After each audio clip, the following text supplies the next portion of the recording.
kind of started this game a bit already, but I need to submit a reaction later on. Or something. So yeah, I just this has been in my library for a while. I finally downloaded today. Winter Worm, Summer Grass. It's like a 2D. I forget what they're called. Oh jeez, I play this all the time. I can't remember.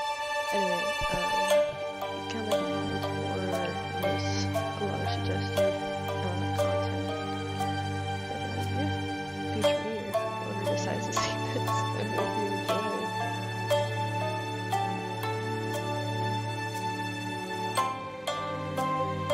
Please, there we go.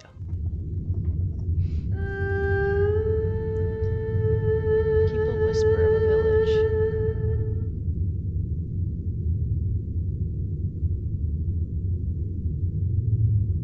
Which is cursed by a mountain god.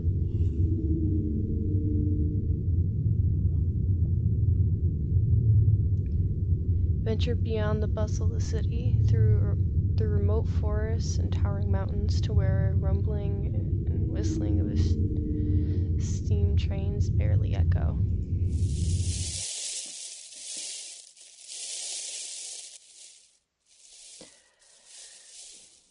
Travel deeper on a pass no wider than an animal trail, past where even monks would turn back. Then further still, there, embedded in the heart of the mountains, lies a village. Storytelling. Why, hello, princess.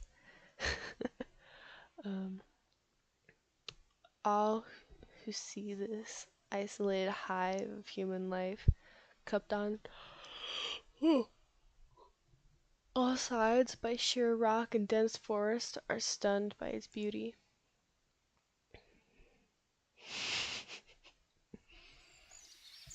Its streets are gilt with verdant greenery so vibrant it gleams, a cornucopia of lush flowers in bloom.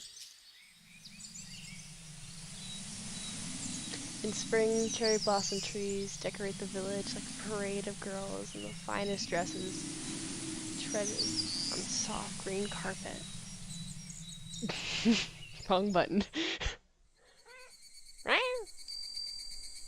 On summer mornings, leafy ivy creepers draping from the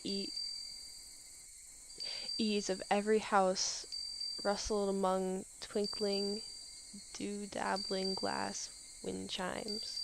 That's so pretty. Everyone delights in watching deerhorn cactus unfurl their milky white flowers over the course of a single night.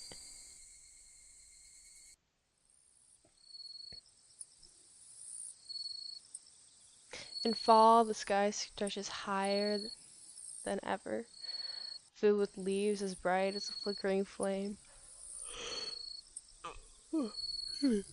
Every hour appears as if it were red dusk.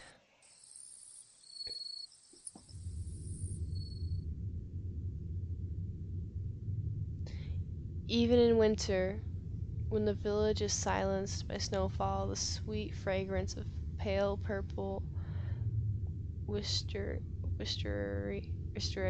flowers blooming out of season perfumes the air. I know I slaughtered that word so bad. You gonna lay down at all? Nah? Okay. Oh wait, no one fails to be astonished by the village's bounty of natural beauty. All sing its praises. Oh, Jesus. Jesus. Little cream, stop. That's a wire. Stop it. Stop it. Okay, I love you, but you can't do that. I'm sorry. I don't want you to break anything.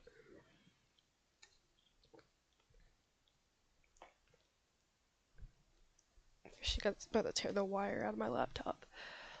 And yet, all those who visit try to never linger too long. They know the village is a place of grave and sinister misfortune. How so? Because its inhabitants suffer from a strange, rare disease.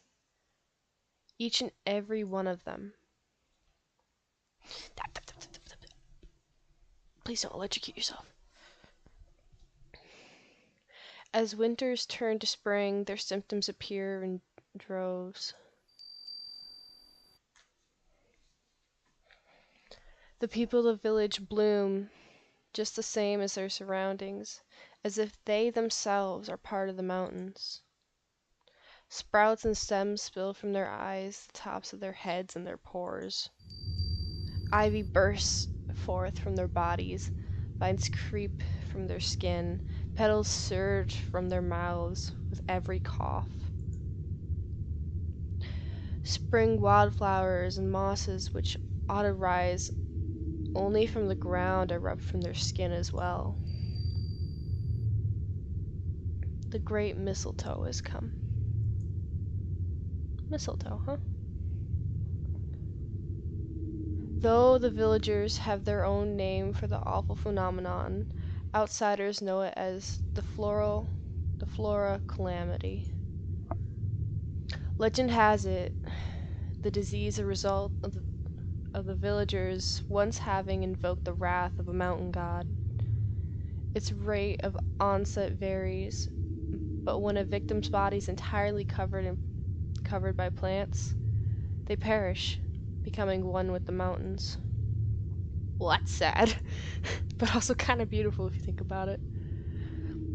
The villagers believe that the afflictions is a reminder of the vengeful god that they must suffer to atone for their ancestors' transgressions.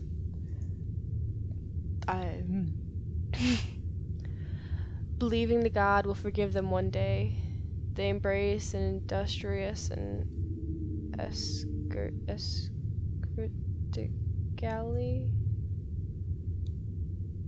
Hold on, I'm about to look up this word real quick.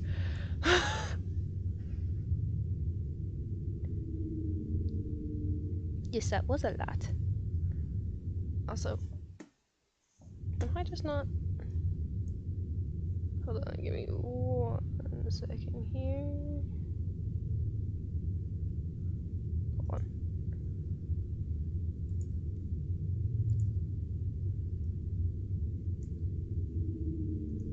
There we go. That's much better.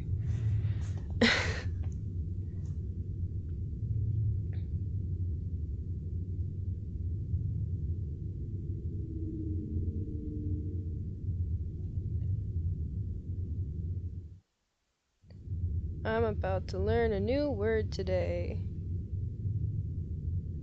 In a way that involves living a simple life without physical pleasures, often for religious reasons. Oh, that makes a lot of sense.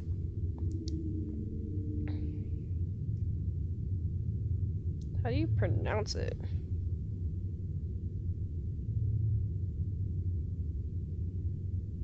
We're about to find out.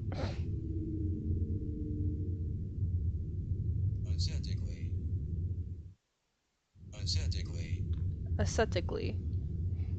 Okay, aesthetically. I want to switch languages when I say this, so it sounds weird. Okay, aesthetically modest way of life, resigned to their harsh reality.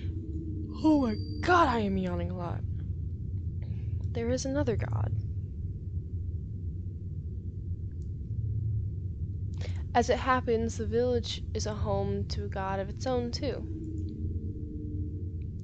This deity exists not encapsulated in a statue, nor a painting. He can be seen and even touched. They call him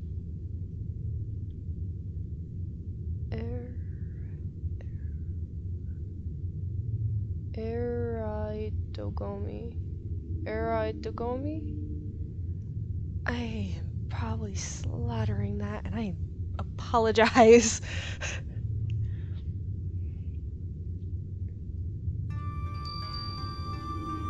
Okay, that's it. I love the animation here. Oh my goodness, just like, look at that. A young man of singular beauty, the only person in the village from whom not even a bud has ever grown. How long has he lived there? Why did he come? In truth, He's probably no more than a lost child who once strayed into a village by chance. That matters not to the villagers. To them, Era Itugami appears to have been pardoned by the mountain god. He is free. Proof that a day will come and they too will be saved.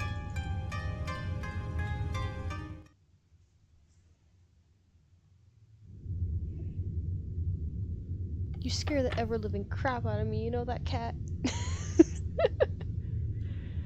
Oh, Lord.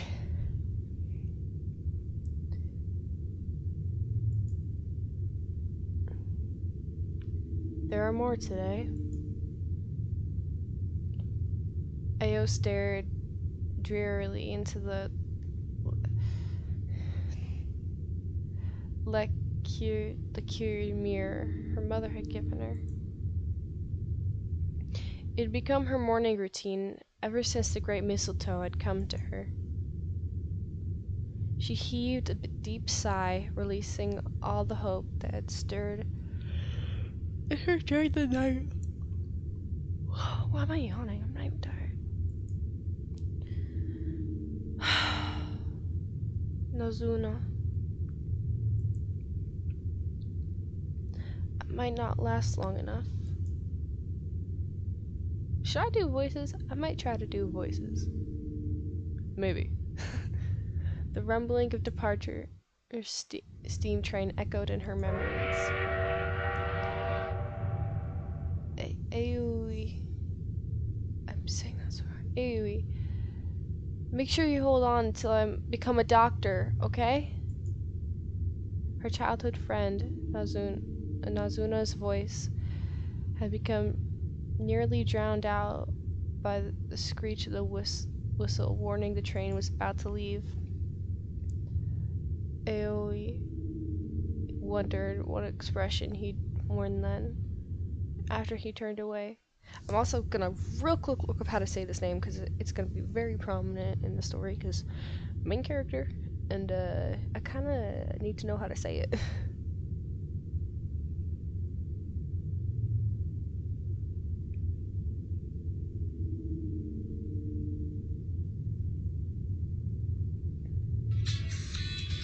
And that's an advertisement from Amazon. Could not care less. We are looking at how to pronounce this Japanese name. Was not expecting that. This is also a word meaning green blue. How do you say it in Japanese? It is pronounced as aoi. Aoi. Aoi. Aoi. Aoi. Aoi. I also have a slight lisp, so that doesn't help either, but I don't think that counts right here. I don't know. Ioi wondered what expression he'd worn then, after he turned away. Probably cried. Okay. She hadn't meant to recall that moment. She seemed to be growing more sentimental with each passing day. Felt that.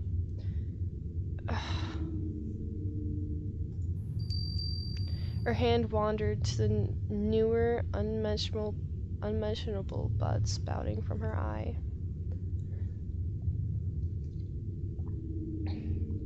A flash of pain jolted her when she tweaked the stems, pulling the membrane out of her eye taut. Ow. It was only natural it hurt. After all, the plants were growing out of her face. There was no hiding from the fact the accursed weeds had sprung from her. She resumed gazing vacantly into the mirror when her ears picked up on muffled voices of maids beyond her door. It sounded like they were murmuring about her as they went about their morning duties. I'm sorry. I wonder if Miss Aoi will be alright. I know what you mean. I've never seen anyone afflicted as early as her. This household gets it bad, doesn't it? You! Don't jinx us. You'll tempt the great mistletoe. Miss Aoi's not the only one who gets it, I know. Still, isn't it too soon for her? The master was cursed early, too. People in this family die young. You know that better than anyone. He and Madame have been visiting the shrine lately. I'm sure they're asking about the closed ritual. True. With that, and the festival just around the corner, there's hope. I don't know much about the closed ritual, but it works, doesn't it? I've heard it's a bit like a pre-wedding ceremony. I hate to say it, but maybe heaven's set on her. Ouch. Dude, imagine just hearing that. Like, having some sort of, like, horrible illness and hearing the people who take care of you just being like, well, she was meant to die. Like, that's awful. Heaven set on me. Aoi peered at her reflection, letting their voices wash over her. These buds are set on me. One weed stuck out further than the others, a healthy pea-green sprout.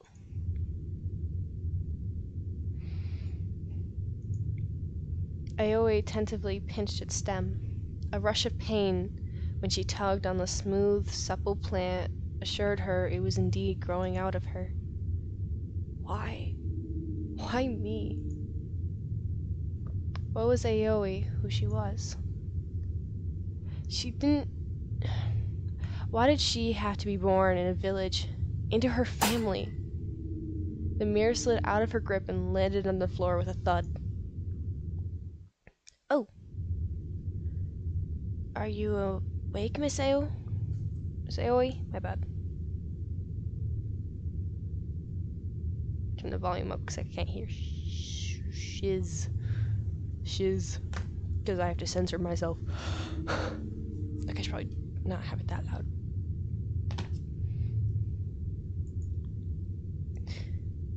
Yes. Ah, good. Well, then, come out for breakfast. Yes. We've seasoned mountain vegetables with fresh-picked herbs.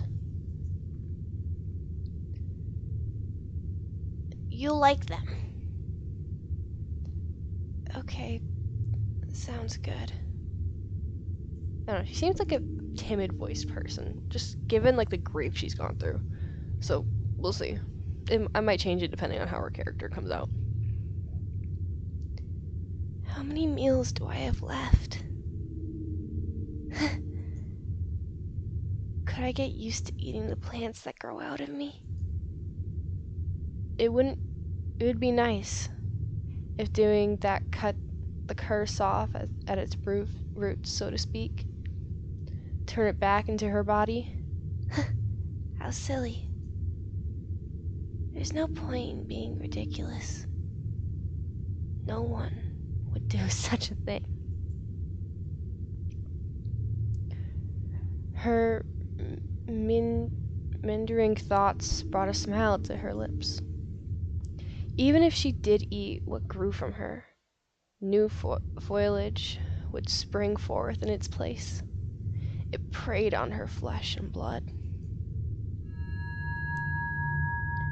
No one can escape the great mistletoe. The curse just had to come to her a little early. The maids were right. Aoi's fate was sealed the moment she was born in this village.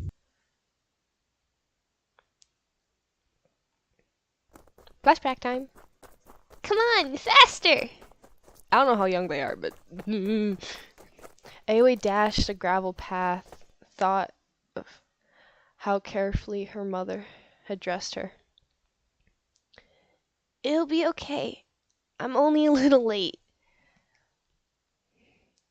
Her pretty, rarely worn kimono, which she showed off to all the adults at home, was creased and bunched. What mattered more to her was that the festival was due to start at any moment.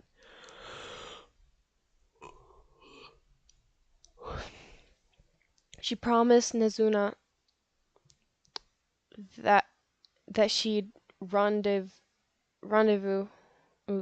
with him in a secret before it began. He won't mind. He won't mind too much. He's still waiting for me, surely. Finally, the dense coppice of trees surrounding the shrine came into view. Aoi raced up the stone steps through the teeming mass of people. Birds seemed to burst out of the ground on either side of the path as they took flight. Nezuna stood beneath the shrine's large wooden gate, looking impatient. Aoi slowed. Hello? You're late. Sorry, it took me a while to get here. Or get away. I thought you might have forgotten about me. Don't say that. I would never. Well, you're here now. Come on, before Father or anyone else sees us. Okay. This is so fun. Hey, what's it? Oh my god, every time I show Area Dagomi. What's Area Dagomi like? Well, I still haven't talked to him, so I don't really know. What do you mean? Don't you have to serve him too, living here? Izuna blushed at Aoi's disappointed sigh. I'm still watching and learning. Yeah. They successfully managed to slip away from the crowd. Now all that was left was to wait for a glimpse of Ariadagami. They held their breath. But like most kids, they struggled to stay silent. It didn't take long for Aoi to grow restless. Nerves and anticipation got the better of her. How much longer, Nezuna? How would I know? What good are you then? I'm the one who brought you this far. Yeah, well, you really aren't cute, you know? I wouldn't want to be cute. I wouldn't want to be called cute by you anyways. Seriously? You are not cute. Stop it. Aoi let out a shrill giggle. Izuna was the one who was cute whenever he got mad. Just then, Aoi felt something on her arm. She looked down to check if there was a bug crawling on her. What she saw made her breath catch in her throat. A vine? Aoi's heart pounded. Why did a vine sprout from her already? The curse sent by the great mistletoe, the fruit of the god's anger, afflicted adults. It would come to her eventually, but not yet. She was far too young.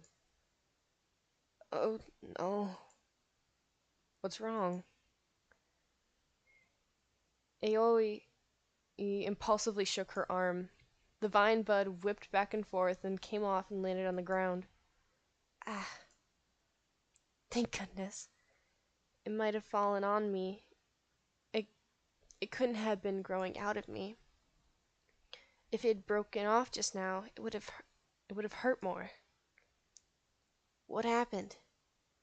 Aoi cast a sidelong glance at the tiny green tendril lying in the dirt and looked up to Nezuna. He stared back at her, looking as baffled as she felt. Nothing. Never mind. You sure? Aoi felt something bad would happen if she told him. She kept her face blank and shook her head. You're being weird. Oh. What? There he is. Where? Aoi followed Naomi's line of sight at the top of the shrine's outdoor cypress stage. She was about to ask Nazuna to point him out when her eyes fell on him.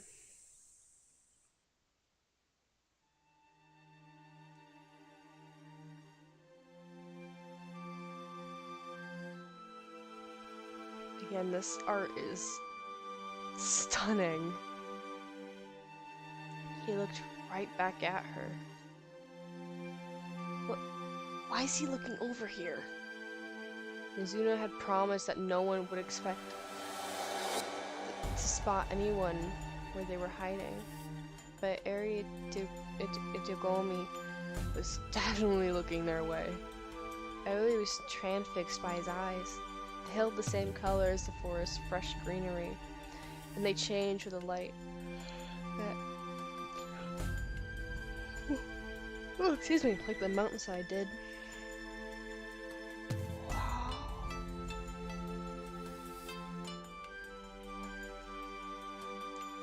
What should we do? If he tells someone that we sneaked in here, we're going to get in trouble. No one aside from certain shrine staff were permitted to come this close to Eri Dogami. Nazuna might be let off since his father was a head priest, but if word got out that Aoi embarrassed her family this way, she'd get a good scolding. She had to leave, and fast. But despite the urgency, she couldn't tear her eyes away from Eri Dogami.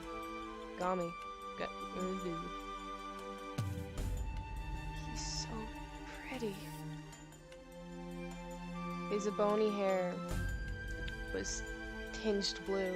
His skin was enticingly pale.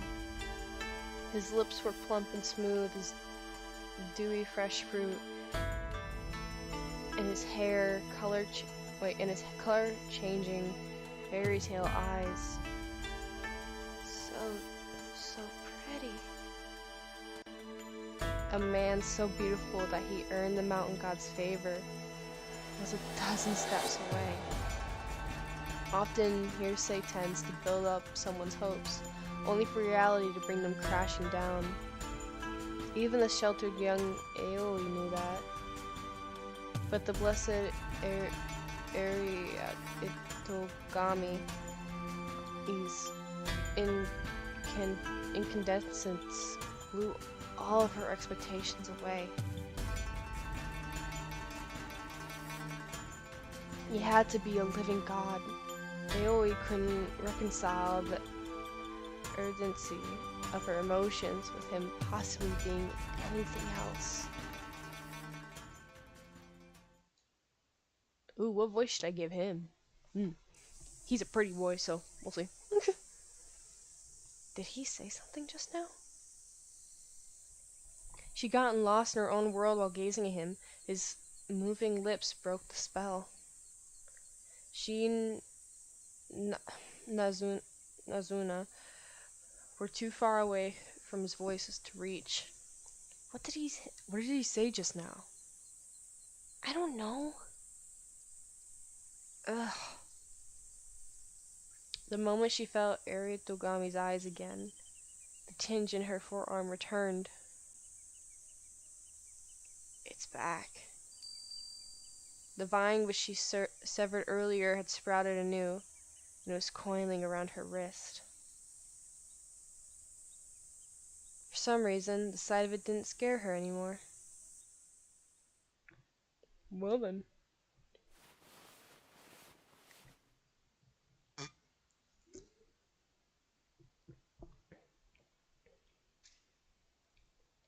You were posted in the wrong neighborhood, popped in my head just now. Aoi's daydream faded as quickly as it came over her. Being afflicted, her memory is often blurred with the here and now. Warm dusk light poured through the paper doors, dimly illuminating her room. Had an old recollection of to have gotten lost in. Her first festival, the only time she'd seen Itogami. Did our eyes really meet that day? Excuse me. Aoi's memory assured her they did, but her logic demurred. And all the times she had gone back to the shrine since, she'd never seen him again. I can't see very clearly today. It was harder than usual to see out her right eye. Not a good sign. There are even more shoots growing this evening. How much longer would the rest of her body remain unsullied? We pondered as she gazed emptily up at the ceiling. They slowly flourish the moment when festival time comes around. Soon it would be the anniversary of the day she'd gone to her first festival, when she'd gotten to see Itogami. Her future had been so bright. How long will I have left after the festival? Festivities were due to commence the day after the next, while her body and soul were being slowly consumed in line with the village's bitter destiny. Take my glasses off, they're getting blurry. That's even more blurry, but that's fine. You'd rather have blurry version than dirty glasses. Why me? Why did the great mistletoe progressing in her with such ferocity? Neither mom nor dad had it this badly when they were my age. Back in my day. Something bothered her more than that, however. I haven't heard a word from Nezuna. He was in the city, studying medicine. Wish I was there too. Aoi gently brushed the plants that were obscuring her vision. They were painfully a mark of the god's revenge. Why? She knew it was simply her lot in life. She understood that. She did. Still. We have two options. I don't want to be returned to the mountains. There's nothing anyone can do. I'm just not realizing this means she doesn't want to die, basically. And this one is just, no one can really do anything. I know there's 3 endings to this game. I don't know what any of them are, because I literally did not look into it. I just saw on Steam that it was in my library. I installed it, and we're playing. I'm gonna look at it from my perspective and go from there, as if I were genuinely Aoi. And then I'll probably try the other endings. Don't know if I'll do it live, but oh my god, it's been 30 minutes? That's insane. Okay.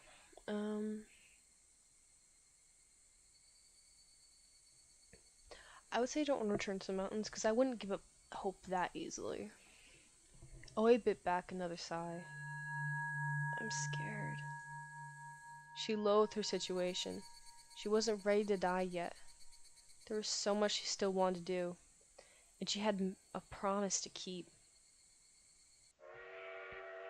The sound of the train's whistle echoed in her mind. She saw Nezuna's profile growing smaller on that train whenever she closed her eyes. That was the moment she realized he'd grown up, and her heart was swelled with embarrassment, sorrow, and indefinable emotion. Ugh. I don't want to die. Not yet. All the fear and unease she kept buried rose up inside her, threatening to strangle her. Ooh, spooky. Just a few more days until the full moon. Everyone's eager to see you dance again. Oh, it's a stranger dude. Especially those whose households have been visited by the great mistletoe this year. Keep left clicking on accident. You stretch out my legs. Cramped up all day. Actually, that's a lie. I've been cleaning all day, but still. Not all day. But...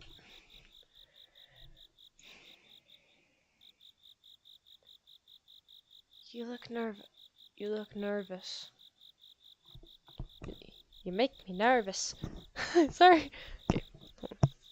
You look nervous. I apologize. I'm just looking forward to it, Ariatogami.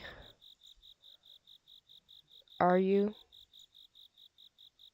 It'd be a shame if you were stricken in spite of your lineage. Is something bothering you, Ariatogami? For some reason, the breeze is fragrant. I see. Maybe this'll be the year. For what? Hadoka, fetch the head priest. Oh. Okay. The man was too stunned to speak. A rare smile broke across Aoi's face as she listened to her parents' peculiar proposition. You want me to? Yes! The head priest himself appealed to Ariatogami. That's right. Ask him to give you some of his medicine as a special case. So, I'll get medicine. Is my mic too loud? I think my mic is a little loud. Hold up. I'm just now noticing this, and it is 30 minutes in. Okay. Is that better? Okay, I hope that okay. Sorry. First time streaming, I'm still getting used to this. I think the game volume might be a little quiet, but we'll see. Okay.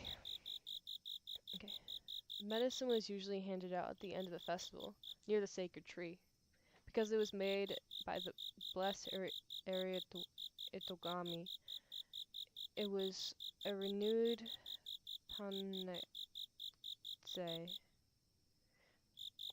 There were many who were waiting for it. Aoi had never heard of anyone being allowed to skip the queue. Yes, it's a relief. The great mistletoe came to you so soon. We've been beside ourselves worrying. Truly, we're lucky Ariatogami chose to use his discretion. Others besides Aoi were also counting down the days until they die. She felt a pang of guilt over being made an exception at their expense, but could it cure me? Perhaps at the very least, it could slow the great mistletoe in her. Maybe she could live a normal life. Her hand strayed to her bandaged eye as hope swelled in her chest. Her right eye felt so curiously unlike the rest of her. I wonder why. I'm sorry. I'm not gonna apologize for that, but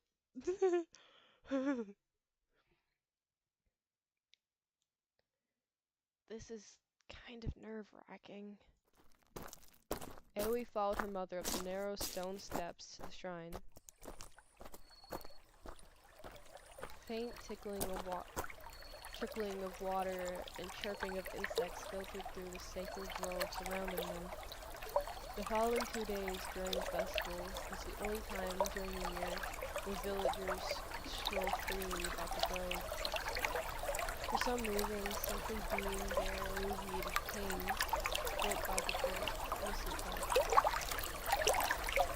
Was the shrine divine, or sympathetic?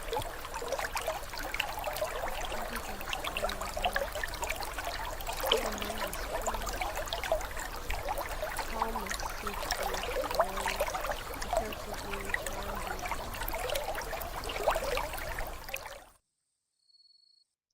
game is like really quiet. Other parts of it are like loud. They pass beneath the towering shrine gate. On clear days, the surpressed stage, visible some way away from always drenching it in sunlight. As it had been when Aoi saw Erutogami that one time. She kept her eyes on it as she and her mother were led in the inner part of the estate.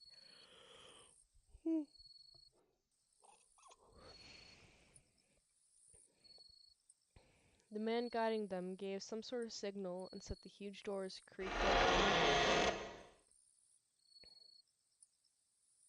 A large complex of buildings lay before them, revered by the villagers as a site of great importance. Aoi knew it foremost as Nazuna's home.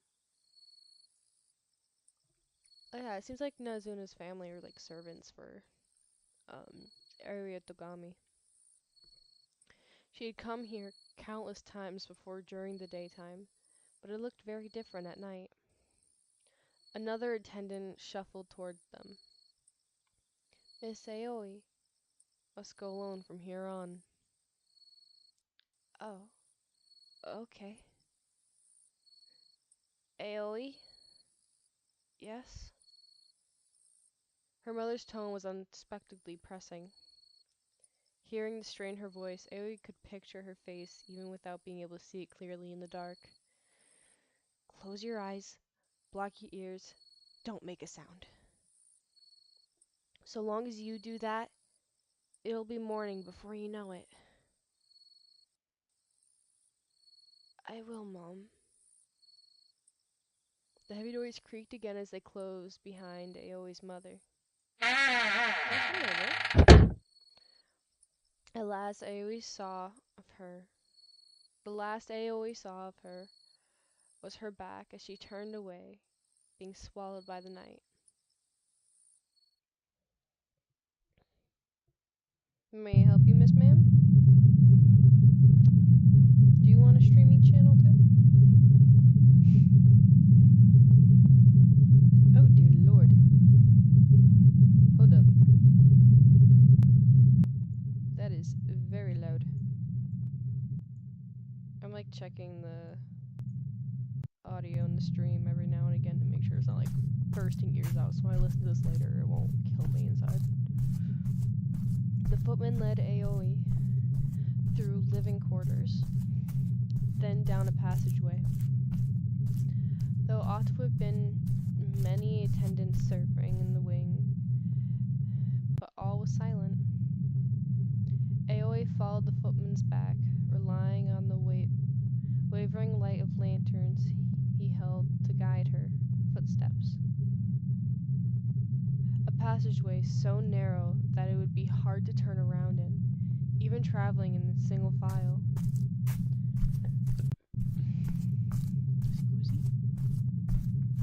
It branched the corridor after corridor, but there was still no trace of anyone else anywhere. Blech. A staircase? Here? I can't see how far down it goes. The footman gestured, bidding her to go down them. Wooden boards creaked under her foot as she obeyed. Something smells sweet. I know this scent from somewhere. Elia felt as if she were descending into an abyss. Finally, a long staircase ended amid a haze of syrupy, rich perfume. Oh. Is there someone here? Aoi could no longer sense the footman accompanying her. Just then. What? Someone grabbed her arms and wrenched them from behind her. Ow! Behave. This is all to help you. A familiar male voice muttered right next to her ear. What? Ah! The man blindfolded Aoi and bound her arms with a sinister practice speed. The moment she opened her mouth to protest, a gag was stuffed into it.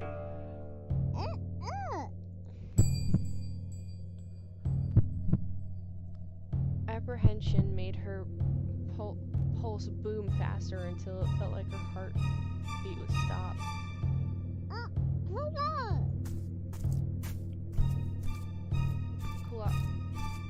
Klaus's hands were dragging her somewhere. She heard a switch and clattering like a door was hauled open before she was shoved into a cramped space. Her arms were so unnaturally positioned that she lost her balance and toppled onto her side. Ow! The smell of fresh tatami mats hit her as her face scraped the floor.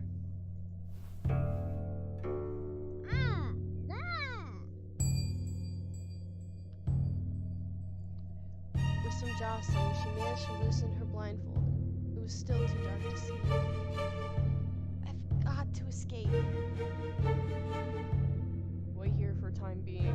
The man who dragged her in the closed door behind him had left, leaving her alone in abrasive darkness. The pitch blackness weighed crushingly on her as she fought to understand what was going on. She wiggled around, trying to gauge her surroundings, her whole body quaking with fear. She had no idea what was in store for her. A light! There's something through there? A dim glow spilled through a crack between two sliding doors. There was another room next to the one she was in.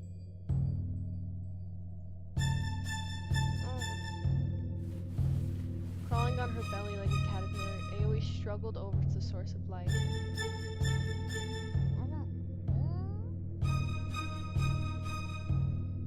It drained her to contort with her arms bound and mouth covered. Her breathing turned ragged and buzz blared in her ears. By the time she reached the crack, the friction burns of the tatami mat tingled on her shoulders and feet. Though the sounds she heard were faint, she ascertained their voices of one or more people on the other side of the doors. Who's in there? She put her good eye in the crevice and peered to the room beyond.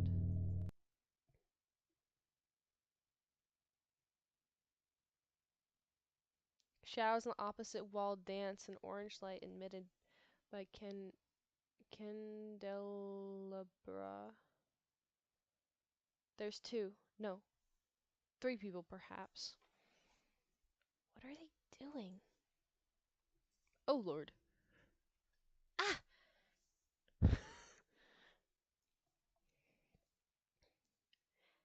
Aritogami! Aoi choked back a gasp. Oh no! In an instant, the living god's eyes met hers. His irises were just as Aoi remembered them. Like a burst of wildflowers on fresh mountain grass. Colors fluctuated constantly in changing light. And somehow, just the last time she'd seen him, he appeared to look over at her.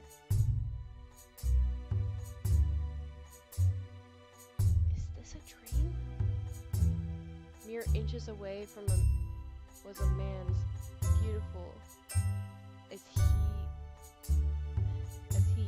his arms bound like hers with a cord of red blood. Smooth, pale skin protruded from his half-fallen kimono, gleaming where it caught the flickering candlelight. His lithe body, said to be divine, was so flawless that every inch defied reality. Aoi's terror dissolved at first sight. She couldn't tear her eyes away. Her eye, technically. man stood behind Iritagami, scrunching thick fingers in his silky hair. Oh, poor guy. Iritagami flinched and didn't resume his indifferent gaze towards Aoi. He's alive. He's real. Ha.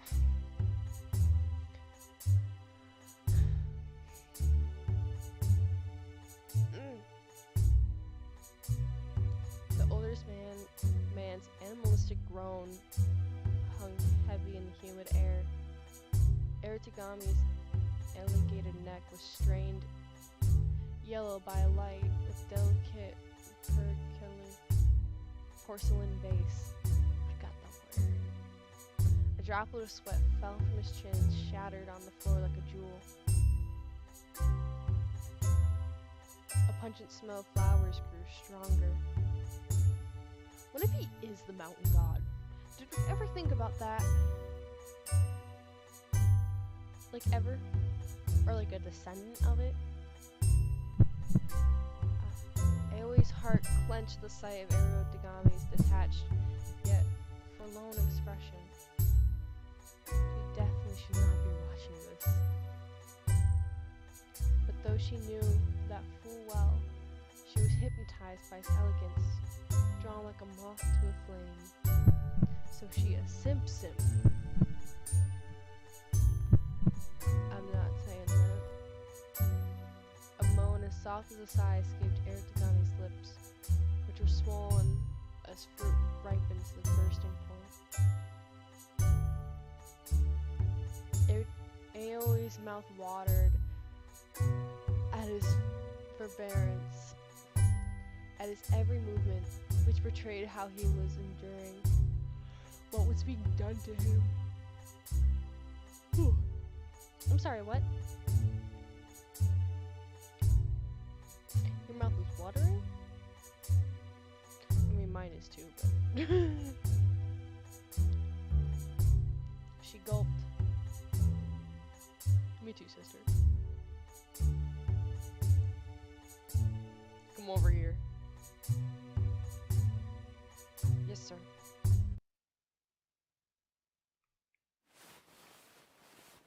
I recognize that voice.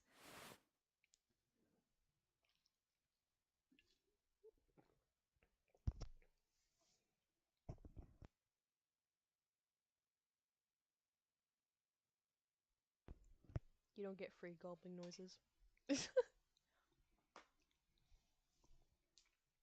belonged to the servant who brought her to the stairway.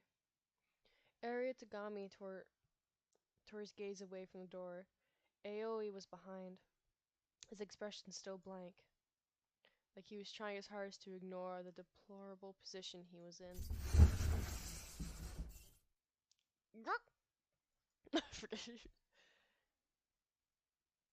It's too bright. The door in front of Aoi had slid open. She squinted. Let me go! Before her eyes could adjust the light, someone yanked her to her feet. She cowered as she was dragged over to Nazuna's father, the head priest. The man who tugged her released her arm and moved to stand behind him. It's Nazuna's older brother? It was Hodaka. Wait. Hodaka. I think I'm saying that right. As always, he resembled Nazuna a lot, but for his icy glare. We're giving you the blood of Iritagami's wounds. Aoi frowned to have been treated so violently, demanding answers. The head priest paid her wordless objections no mind. Instead, he recited an incantation, a red chalice glint in his hands. Drink you all of this, for it is... Oh Lord. The gag that had been stuffed into Aoi's mouth was pulled out. Finally free of it, she coughed and and stuck in several deep breaths. A trail of saliva trickled her chin. With nausea, raided her stomach. Why are they doing this? Aratagami appeared behind them, crossing his arms nonchalantly as he looked at the database scene. He'll be fine though, I will say. I am a homosexual. Another attendant was reverently straightened in his kimono, concealed his lustrous skin. No! I can't. Aries face rose mortification. The being seen in such compromised state. Let go of me!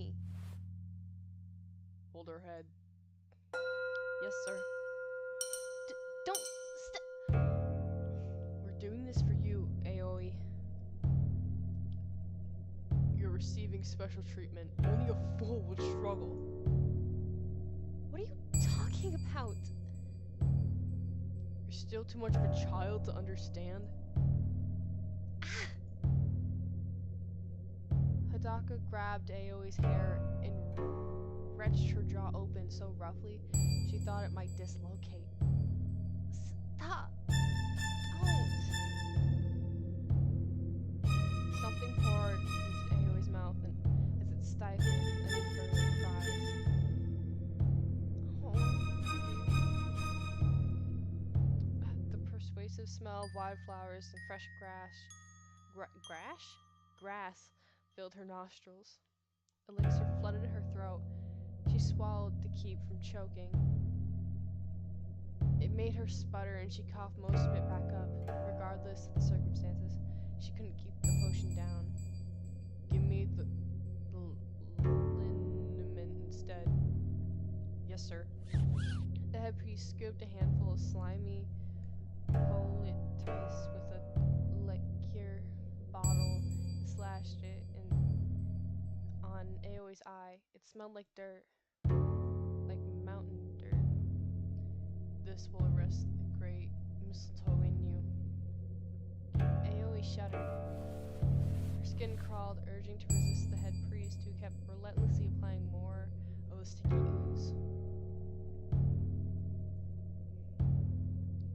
What is it, Aratagami? Aratagami? Okay, hold on. Just before we continue, I know this is like a really intense moment, but I gotta make sure I am saying this right, or else I'm going to lose my mind.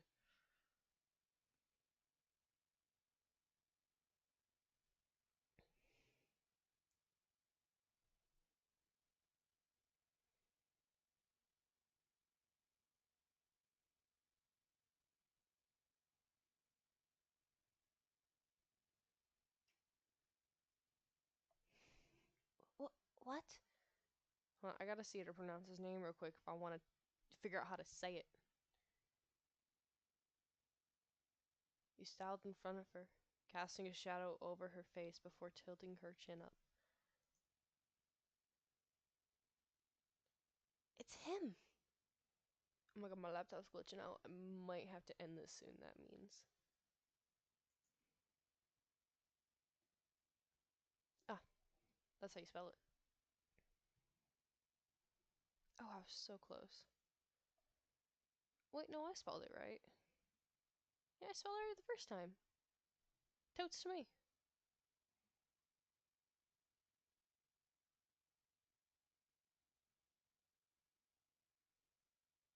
Okay, well, YouTube is no help at all.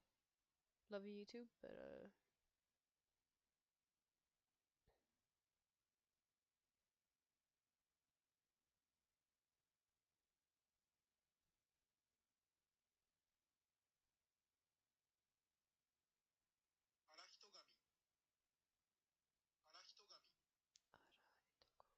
Okay, so I'm saying it decently right. I'm mostly slaughtering it, because one, I don't speak Japanese, and two, I have a very American accent.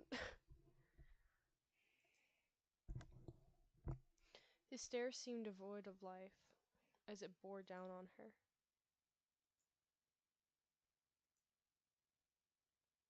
Aoi? Yes?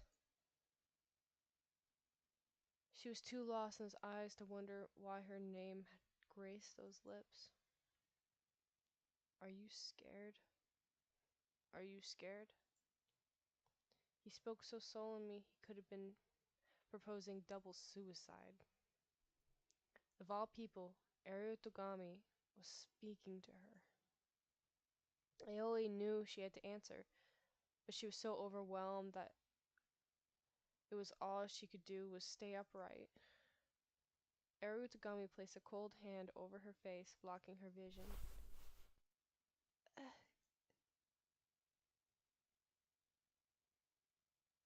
It's okay. You're okay now. Why are you... His palm was soft and cold as a fragrance, same as a bouquet. The last of Aoi's strength drained away. Sleep.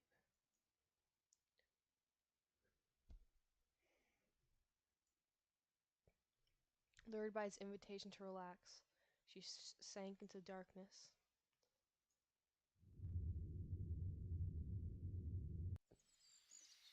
Ugh. Gonna real quick save. So bright.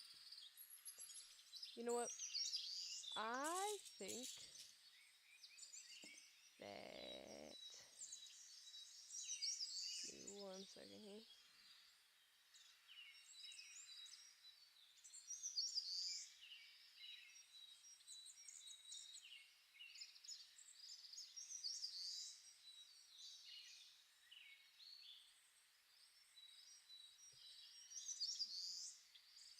Not what I am trying to do. Okay.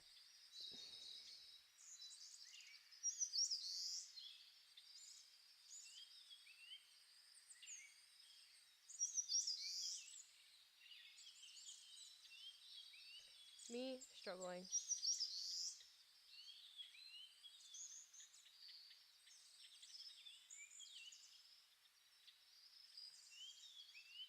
Oh, that's why. I'm still learning. Please cut me some slack. Coolio. Coolio. Okay. I know there's that thing right here. Please ignore that. I can't move it. I'm gonna end this here for now. Probably gonna hop back on this tomorrow night or just whenever I can. Yeah.